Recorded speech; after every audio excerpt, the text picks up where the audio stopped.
नमस्कार. आज आपण एका खूपच इंटरेस्टिंग विषयावर बोलणार आहोत. 2026 मध्ये भारतासाठी रोल मॉडेल म्हणजे कोण, ही व्याख्या आता पारंपरिक राहिलेली नाहीये, ती पूर्णपणे बदलली आहे.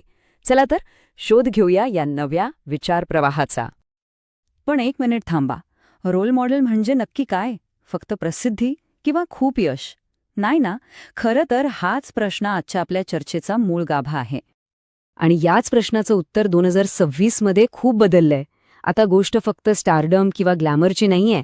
मग नवीन रोल मॉडेल्स आहेत तरी कोण, आणि ते नक्की काय बदल घडवत आहेत समाजात?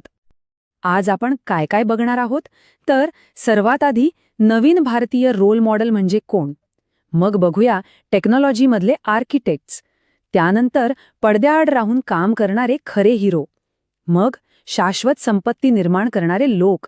आणि शेवटी सगळ्यात महत्त्वाचं, आपण व्यक्तिपूजेकडून व्यवस्थापूजेकडे कसे जातोय हे समजून घेऊया. चला तर मग सुरू करूया आपल्या पहिल्या भागापासून. नवीन भारतीय आदर्श, ज्यांना एक नवीन नाव दिलं गेलंय, आर्किटेक्ट्स ऑफ इम्पॅक्ट, म्हणजेच प्रभावाचे शिल्पकार. ऐकायला भारी वाटतंय ना? चला समजून घेऊया हे आहे तरी काय. तर प्रभावाचे शिल्पकार म्हणजे कोण? ही अशी व्यक्ती आहे जी टेक्नॉलॉजी, सामाजिक सुधारणा आणि नैतिक नेतृत्व वापरून मोठ्यात मोठ्या समस्यांवर तोडगा काढते.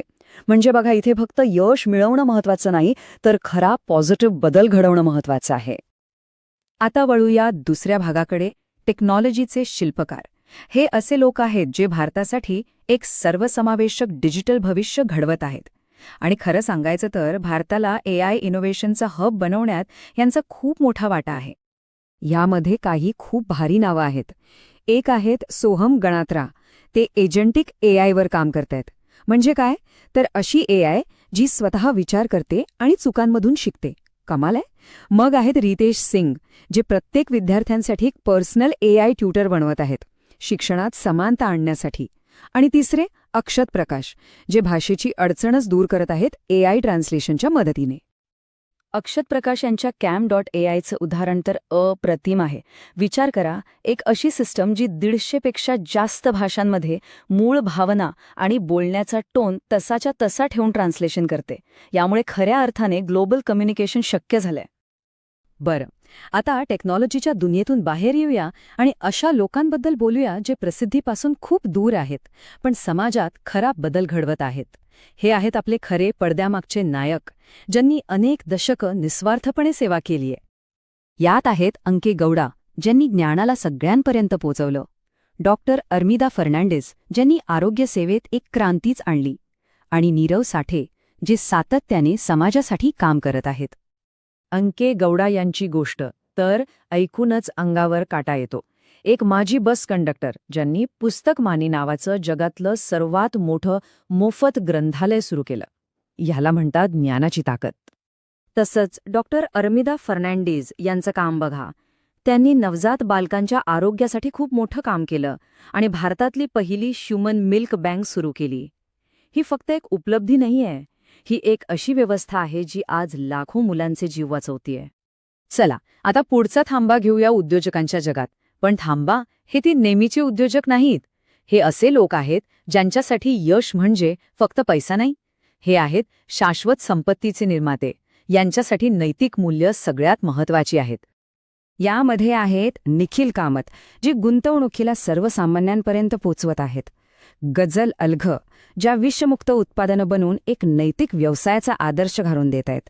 आणि कैवल्य व्होरा, ज्यांचा एकच मंत्र आहे, बोला कमी करून जास्त दाखवा. गझल अलग यांच्या मामाअर्थाने तर हे सिद्धच करून दाखवलंय की विश्वमुक्त आणि पर्यावरणाची काळजी घेणारी उत्पादनं वापरून तुम्ही अब्जावधी डॉलर्सचं D2C साम्राज्य उभं करू शकता. म्हणजे नफा आणि नैतिकता एकत्र नांदू शकतात, हेच त्यांनी दाखवून दिलंय. आता जरा क्रीडा क्षेत्राकडे वळूया. 2026 मध्ये आपले भारतीय खेळाडू फक्त मॅच जिंकत नाहीयेत, तर ते चिकाटी आणि जिद्दीचं प्रतीक बनले आहेत. बघा, 2026 मध्ये पद्मश्री मिळवणारे रोहित शर्मा आणि हरमनप्रीत कौर हे फक्त खेळाडू नाहीयेत, ते लीडर्स आहेत. रोहित शर्माचं मैदानावरचं निर्णय घेणं हे अडॅप्टिव्ह लीडरशिपचं, म्हणजे परिस्थितीनुसार नेतृत्व कसं करावं याचं एक उत्तम उदाहरण आहे. तर हरमनप्रीत कौरने तर महिला क्रिकेटमधले सगळे अडथळे पार करून त्याला एका वेगळ्याच उंचीवर नेलाय. दुसरीकडे क्वीन्स गॅम्बिट ऑफ इंडिया म्हणून ओळखली जाणारी दिव्या देशमुख, तिची बुद्धिबळातली रणनीती अफलातून आहे.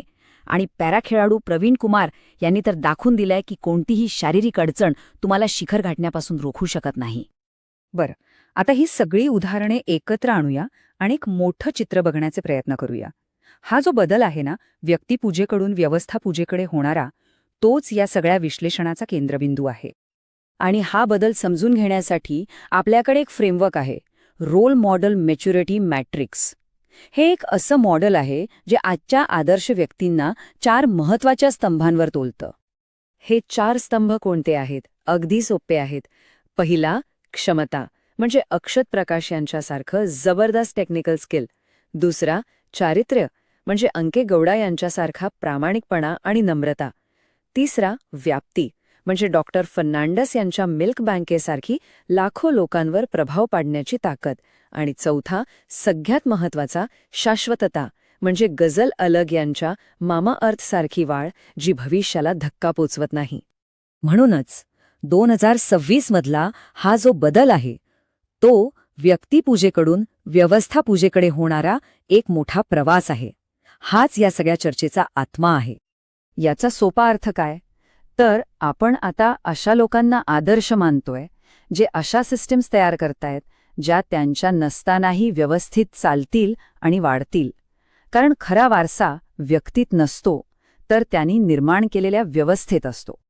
तर मग जर सिस्टम्स किंवा व्यवस्थाच नवीन हिरो असतील तर एक प्रश्न उरतोच, आपण कोणती व्यवस्था तयार करणार आहोत?